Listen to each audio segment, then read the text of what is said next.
Hello everyone, welcome to many media channel. मेरा नाम है मनदीप मैनी और आज की स्टोरी भी यूनिवर्स का पार्ट है और ये फायर वॉल्स फाइंड मी से आगे कंटिन्यू होती है। तो सीन दिखाया जाता है कि जहाँ पर हमारे क्रैक वहाँ अर्थमैन और एलईडी गए हैं। वहाँ पर जो होता है ब्लैक क्लाउड बहुत ज़्यादा थंडरिंग कर रहा होता है। उसमें बहुत सारी एनर्जी वेव्स भी दिखाई दे रही होती हैं कि वो किसी भी वक्त वहाँ पर अटैक कर सकता है। तो जो होता है यहाँ पर वो प्लान बनाने के लिए उनको उतना टाइम नहीं मिला होता है, क्योंकि वो ब्लैक क्लाउड भी जो होता है उसका एलिमेंट वो जान चुका होता है कि जैसा बताया जाता है। तो फिर जो होता है वो वहाँ पर लड़ने के लिए तैयार है। तो वहाँ पर जो होता है वो वेव्स आने की नीचे शुरू हो जाती हैं। यहाँ पर वो काफ़ी ज़्यादा एलियन परेशान हो जाते हैं और मदद के लिए इनको तरफ देखते रहते हैं। दूसरी तरफ जो होता है लैब का सीन दिखाया जाता है कि अभी जो सभी हैं लैब के अंदर बैठे हुए हैं और वहाँ पर डॉक्सी ने एक बटन को प्रेस किया है जहाँ पर एक स्क्रीन में जो चल रहा है अर्थमैन और रेड लेडी जो कर रहे हैं वहाँ पर उनको दिखाई देने लगता है। बट जैसे वो देखता है येलो मैन कि वहाँ पर काफ़ी ज़्यादा परेशानी चल रही है, क्योंकि वहाँ पर झटके पड़ रहे हैं बिजली के और हफड़ा दफड़ी मची हुई है। तो वो पूछता है डॉक्सी कि ये चल क्या रहा है और ये दोनों हैं कहाँ पे, इनको अभी मदद की काफ़ी ज़्यादा ज़रूरत है। क्योंकि यही येलो मैन की खासियत है कि वो इम्यूनिटी से या लोगों से काफ़ी ज़्यादा अच्छे से इमोशनल कनेक्ट है उसका। तो वो हेल्प करने के लिए थोड़ा सा वो हो जाता है कि बताओ मुझे, मैं इनकी हेल्प कर पाऊँ उधर। क्योंकि वहाँ पर जो होती बिजली गिर रही होती है तो अर्थमैन लोगों को बचाने की कोशिश करने लग जाता है कि वो ज़्यादा से ज़्यादा ज़िंदगियों को बचा पाए। और दूसरी तरफ दिखाया जाता है कि जो रेड लेडी है वो बिल्कुल एक जगह पर खड़ी है, काफ़ी ज़्यादा कन्फ्यूज़्ड है। उसको समझ में नहीं आ रहा कि वो भी करे तो क्या करे, क्योंकि अभी अपनी नॉर्मल फॉर्म में उस पर उसका जो एलिमेंट है वो प्रभाव नहीं डाल रहा है। तो रेड लेडी के कारण वहाँ पर खामोश कंफ्यूज बैठी हुई है, वो बहुत कम रिएक्शन दे रही है। और वहाँ तभी जो होटल लैब का सीन आता है, बताता है डॉक्सी कि ये अभी एक जो है सिमुलेशन के अंदर हैं और ये हमसे दूर नहीं, हमारे साथ वाले कमरे में ही बना हुआ है और इनको कनेक्ट किया गया है इस तरह कि इनको पूरा वो जो है माहौल फील करें। बट जब सभी वर्चुअल है, यहाँ पर रियल कुछ भी नहीं है। तो येलो मैन जैसे ये सुनता है तो बोलता है तुम ऐसा काम कर ही क्यों रहे हो, क्योंकि वहाँ पर जो रेड लेडी है वो रेड लेडी की तरफ इशारा करते हुए बोलते हैं कि तुम्हें पता नहीं है वो फिर वहाँ पर कितना ज़्यादा खतरा है। क्योंकि अभी अर्थमैन अगर गलती से भी रेड लेडी को कुछ भी करता है तो क्या सीन हो सकता है वो सोच से भी बाहर होता है। तो इसलिए उसको येलो मैन थोड़ा सा डांटता है कि आखिर प्लान किसका है। तो बोलता था ये मास्टर तक का प्लान था। और वो थोड़ा सा जो होता है शांत तो खुद को कर लेता है, बट फिर भी डर के सैम की वहाँ पर बैठ जाता है। और कैंसा भी जो होता है येलो मैन की बिल से कैंसा बिल्कुल सहमत होता है येलो मैन की बात से कि बिल्कुल ही रेड लेडी एक डेंजर मान सकते हैं। बट क्योंकि ये एक प्लान बनाया है मास्टर ने उस करेक्टर ने, तो वो कुछ नहीं बोलता। तो बोलता है थोड़ा सा टाइम दो, हम ज़्यादा दूर तो हैं नहीं, ट्रस्ट करते हैं, देखते हैं आगे क्या होता है। और जैसे ही वो बैठता है तो डॉक्सी दोबारा से थोड़ा सा अपने आप को क्लैरिफाई करने की कोशिश करता है। ये प्लान इसीलिए बनाया गया है इन दोनों पे, ताकि जो है जो अपनी पावर्स को थोड़ा सा और जान पाएँ। क्योंकि इनकी दोनों की पावर्स एक आई प्लानट से बिलोंग करती है तो दूसरी एक डिफरेंट प्लानट से बिलोंग करती है।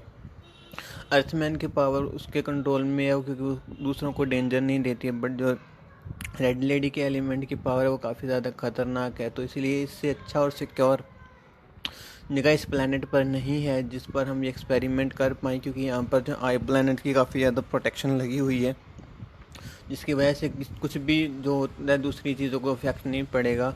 और जो है वहाँ पर रेड लेडी भी अपनी एक एलिमेंट की पावर को कंट्रोल कैसे करना है, उसकी लिमिट क्या है, उसके बारे में थोड़ा सा जान पाएगी। तो ये सुनकर कैंसा बोलते हैं कि कोई बात नहीं, हम देखते हैं फिर ये आगे क्या करता है, बट अगर कुछ होगा तो प्लीज़ सिमुलेशन को तुरंत बंद कर देता। तो बोलता है डॉक्सी ठीक है कोई प्रॉब्लम नहीं, जैसी मुझे कोई चीज़ ऐसी नज़र आएगी जो आउट ऑफ कंट्रोल हो रही होगी तो मैं ज़रूर करूँगा। तो दूसरी तरफ फिर से उस दूसरे प्लानट का सीन दिखाया जाता है कि क्लाउड से अभी जो लाइटिंग होती है काफ़ी ज़्यादा स्पीड पर बढ़ चुकी होती है, क्योंकि इनकी तरफ से अभी वहाँ पर कुछ क्लाउड को कोई रिस्पॉन्ड नहीं जा रहा होता। तो अपनी जो होता है पावर को बढ़ाते बढ़ाते इतनी उसकी स्पीड हो जाती है कि इनको वहाँ पर कभी यहाँ गिरती है वो लाइट, कभी वहाँ गिरती है लाइट। और वहाँ पर एक दो बार तो रेड लेडी को वो लाइट हिट भी कर चुकी है ऐसा लगता है, बट रेड लेडी फिर भी अभी तक कोई रिस्पॉन्स नहीं दे रही है। और जो अर्थमैन है वो अपनी पावर से अभी भी है दूसरे लोगों को प्रोटेक्ट, मैक्सिमम लोगों को प्रोटेक्ट कर चुका है, थोड़े बहुत रह गए हैं तो उनको प्रोटेक्ट करने के साथ ही अब उसने क्लाउड से ऊपर भी अपना वार करना शुरू कर दिया है। बट वो रेड लेडी को लेकर अभी भी कंफ्यूजन है। रेड लेडी वहाँ पर कंफ्यूजन क्यों है? क्योंकि वहाँ पर उसको कुछ ऐसा ही चीज़ नज़र ही नहीं आ रही है जिससे डेंजर है। उसका एलिमेंट खामोश है, क्योंकि उसको वहाँ पर कुछ भी डेंजर वाला फील नहीं हो रहा है। क्योंकि जैसा डॉक्सी बताता है कि ये भी सिमुलेशन है, तो उसको देख तो रही होती है बट उसको कुछ भी डेंजर सा नहीं लगता। सभी उसको वहाँ पर उसके एलिमेंट को कुछ फील नहीं हो रहा होता, जिसके कारण वो उस पर हावी नहीं हो रहा है। और रेड लेडी करना चाहने के बाद भी लोगों की मदद वो कर ही नहीं पाती, क्योंकि उसको वो जगा ही नहीं पा रही है। तो तभी दोबारा से लैब का सीन आता है कि वहाँ पर पावर पंच पूछता है ज़ुमा से, तुम क्या करोगे अगर तुम बहुत सारे खतरनाक एलियंस के बीच में अकेले हो जाओ? तो ज़ुमा वहाँ पर रिप्लाई देता है कि मैं एक तरह से अपने आप को बहुत ही ज़्यादा सरप्राइज और स्पेशल फील करूँगा। ये बात सुनकर जो होता है पावर पंच थोड़ा सा हंसता है, और तभी स्क्रीन पर दिखाया जाता है कि आरएल है उस पर 3-4 लाइट्स एक साथ ही अटैक कर रही हैं, और वो अभी कोई भी रिस्पॉन्ड नहीं कर रही है। और अर्थमैन को पता है उसके अंदर पावर है, उसने जल्दी उसको कुछ हो तो नहीं सकता, बट फिर भी जो होता है उसको एक दया वाली नज़रों से देखता है कि ये क्या है यार, इसके पास अभी इतनी पावर होने के बावजूद भी ये कुछ कर नहीं रही है। तो दूसरी तरफ जो होता है एलियन, क्योंकि जिस प्रोग्राम बनाया है तो वहाँ पर एलियन अपने कुछ वेपन्स लेकर आ जाते हैं जो कि उसके सामने बिल्कुल ही एक टॉय के टाइप होते हैं, क्योंकि वो तो अभी अर्थमैन की पावर्स को भी नहीं झेल सकते, और कहाँ वो इतने बड़े क्लाउड से लड़ने के लिए आ रहे हैं। बट ये एक इन वो डाला होता है एलिमेंट कि अगर रेड लेडी को उजागर करना है रियलिटी में और दिखाना है, तो ये उसको जो है वो शायद उससे कनेक्ट कर पाएगा और अपने एलिमेंट को खुद से स्टार्ट कर पाएगी, तो इसलिए उसमें डाला गया होता है। पर जब बार बार रेड लेडी पर लाइट्स गिरने पे भी कुछ रिस्पॉन्स नहीं करती है, तो क्या करता है अर्थमैन, एक वहाँ पर शील्ड बनाता है मोटी और तगड़े वाली, जिससे उसको कोई इफेक्ट ना हो, ताकि वो रेड लेडी को कम से कम प्रोटेक्ट तो कर पाए। क्योंकि जैसे उस पर लाइटिंग गिर रही होती है तो कब तक वो उसकी पावर को झेल पाएगी, इसलिए वो वहाँ पर जो होता है एक प्रोटेक्शन बनाने की कोशिश करता है और वो बना देता है। बट फिर भी जो होता है वहाँ पर रेड लेडी कुछ भी जो है रिस्पॉन्स नहीं करती है, और तभी डॉक्सी बोलता है वहाँ पर कि नहीं अर्थमैन, ये तुम्हें नहीं करना था, क्योंकि उसको लिए ही तो ये सब बनाया गया था कि वो अपने एलिमेंट को समझ पाए। और फिर बोलता जो होता है वहाँ पर जब ये लाउडली बोलता है तो कैंसर का जो हाथ होता है वो ज़ूमा से थोड़ा सा टच कर जाता है रिस्पॉन्ड में वो। तो वो देखता है कि ज़ूमा एक डिफरेंट ही जगह पर है, जहाँ पर वो लोगों लड़ रहा है किसी न किसी चीज़ से। वो किससे लड़ रहा है ये उसको नहीं देख पा रहे, क्योंकि ज़ूमा जो अपना हाथ है वो खींच अलग कर लेता है। अभी भी जो होता है अर्थमैन वहाँ पर उससे फाइट कर रहा होता है, उसका कंसंट्रेशन अब पूरी तरह से उन सोल्जर पर हुआ पड़ा है और साथ ही साथ में क्लाउड पर हुआ पड़ा है, क्योंकि उनकी भी जान उसके लिए मायने रखती है।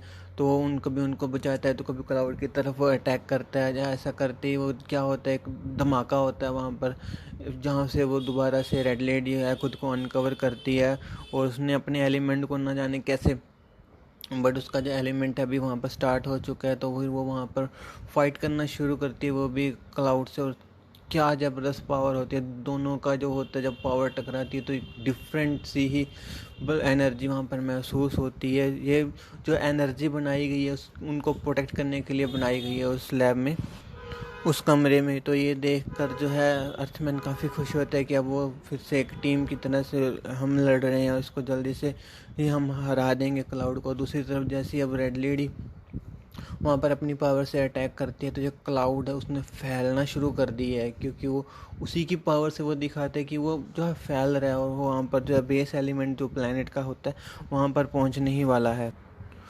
और जैसे ही अर्थमैन ये देखता है कि इसके पावर से तो भी जो है क्लाउड को और ज़्यादा पावर मिल रही है, तो अपने अटैक करना रोक देता है, क्योंकि उसको लगता है कि अब इसको हराना फिर मुश्किल हो जाएगा, क्योंकि मेरी पावर इसके आगे कमज़ोर है और रेड लेडी की पावर से तो ये और ज़्यादा फैल रहे हैं।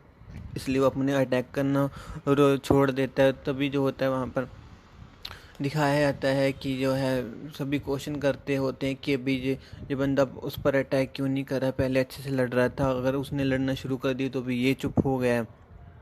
तो वहाँ पर जूमा बोलता है कि क्या इसने हार मान ली है, तो बोलते हैं सच में इसने बहुत बड़ी गलती कर दी है। तो पावर पंच रिप्लाई करता है कि तुम अभी तक उसके पावर को नहीं जानते हो और तुम अभी तक जो है अपने दिमाग को यूज़ कर रहे हो पूरी सिचुएशन को समझने के लिए, पर अपने दिल को सामने रख कर देखो कि जैसे उसकी पावर बढ़ रही है तो वो कैसे वहाँ पर ज़्यादा परेशानी बन रही है। तो वहाँ पर जो होता है अभी, क्योंकि अर्थमैन वार नहीं कर रहा होता, अटैक नहीं कर रहा, तो रेड लेडी दोबारा से खुद को शांत कर लेती है।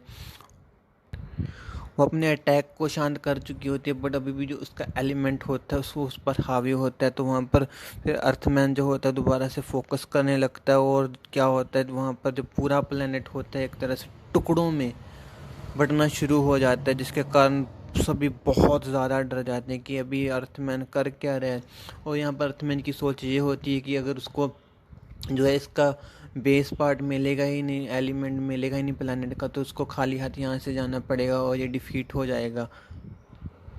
और आगे के भी जो इसके इरादे हैं वो थोड़े से कमज़ोर पड़ जाएंगे, क्योंकि इसको यहाँ से अगर एलिमेंट नहीं मिलेगा तो ये आगे फिर दूसरे अटैक ग्रह पर अटैक करने के बारे में कम सोचेगा। बट जैसे वो अपनी फोकस से सब कुछ जो होता है अलग अलग करना शुरू कर देता है, डर्ट को डर से डिस्कनेक्ट करना शुरू कर देता है, तो वहाँ पर जो होता है एलियंस जो होते हैं उनकी अभी लाइफ को काफ़ी ज़्यादा डेंजर महसूस होता है कि ये तो अब हमारे प्लानट को ही जो है ख़त्म कर देगा, हम सब मर जाएंगे। तो वहाँ पर जो होता है एलियन भी अर्थमैन पर अब अटैक करते हैं, क्योंकि उनको लगता है कि क्लाउड से बड़ा खतरा तो हमारे लिए भी ये हुआ पड़ा है। और वहाँ से तभी जो ब्लैक क्लाउड होता है वो भी बार बार जो होता है अर्थमैन पर अटैक करता है। रेड लेडी अभी वहाँ पर शांत होती है, तो वहाँ पर वो कोशिश करती है कि वो कोई लेयर वगैरह बनाए, बट उसने अभी अपनी पावर को जो होता है खुद ही इतना कंट्रोल कर लिया होता है कि एलिमेंट उसका शांत हो चुका होता है। और धीरे धीरे हमें दिखाया जाता है कि जैसे वो सभी अटैक कर रहे होते हैं अर्थमैन पे, तो जो अर्थमैन की खुद की बॉडी है वो भी खुद से वहाँ पर जो अणु से अणु जुड़ा हुआ, जिसके कारण बॉडी विजिबल होती है। तो वहाँ पर जो होता है सब कुछ अलग अलग होना शुरू हो गया है। वो खुद अर्थमैन अब एक डर्ट में कन्वर्ट हो रहा है, एक मिट्टी में कन्वर्ट हो रहा है। अब उस कमरे में कुछ भी नहीं बचा है। विजुअल में दिखाया गया है कि जो कमरा है उसमें सिर्फ और सिर्फ डस्ट ही डस्ट है। वहाँ पर सिर्फ एक रेड लेडी है जो कि अपने नॉर्मल रूप में है, और दूसरी तरफ जो है एलियंस वगैरह, क्लाउड वगैरह, प्लैनेट वगैरह, सब कुछ एक डस्ट ही डस्ट वहाँ पर दिखाया गया। और वहाँ पर जो अर्थमैन अभी दिखाई ही नहीं दे रहा है। और वहाँ पर जो होता है VFX की जो लाइट्स हैं वो ऑफ़ की जाती हैं, और हमें जो होता है बिल्कुल वहाँ पर नॉर्मल लाइफ में भी जो होता है वहाँ पर अर्थ मैंने सिर्फ डस्ट फॉर्म में दिखाई दे रहा होता है। और डस्ट वहाँ पर जो होता है एक दूसरे से अलग अलग हो रही होती है। और ये सीन वहाँ पर रेड लेडी देख रही है कि हम वहाँ पर किसी भी प्लेनेट पर नहीं गए हुए हैं, ये सिर्फ एक विजुअल था। वो तो वो बिल्कुल ही थोड़ा सा हंसती है, बट उसके अभी एक फ्रेंड की जान जा रही होती है, एक फ्रेंड को खो रही होती है, तो उसका वहाँ पर एक इमोशन सा कनेक्ट बन जाता है। तो फिर वो वहाँ पर अपनी पावर का इस्तेमाल करके सभी डस्ट को एक साथ करने की कोशिश करती है। बट ये स्टोरी यहाँ पर ख़त्म हो जाती है। गाइस, ये स्टोरी थी अर्थमैन की, और इसका नाम है अर्थमैन मिनिमाइज्ड। ये कैसे अपनी पावर्स को यूज़ करता है और कैसे उस लेवल तक पहुंचता है, ये कहानी उस पर थी। आगे क्या होगा आपको अगली स्टोरी में पता चलेगा। तब तक अपना ख्याल रखिए, अपनी सेहत का ख्याल रखिएगा। बाकी आपको पता ही है, अच्छा लगा लाइक कीजिए, शेयर कीजिए, कमेंट कीजिए, ज़्यादा से ज़्यादा सपोर्ट कीजिए। Thank you guys.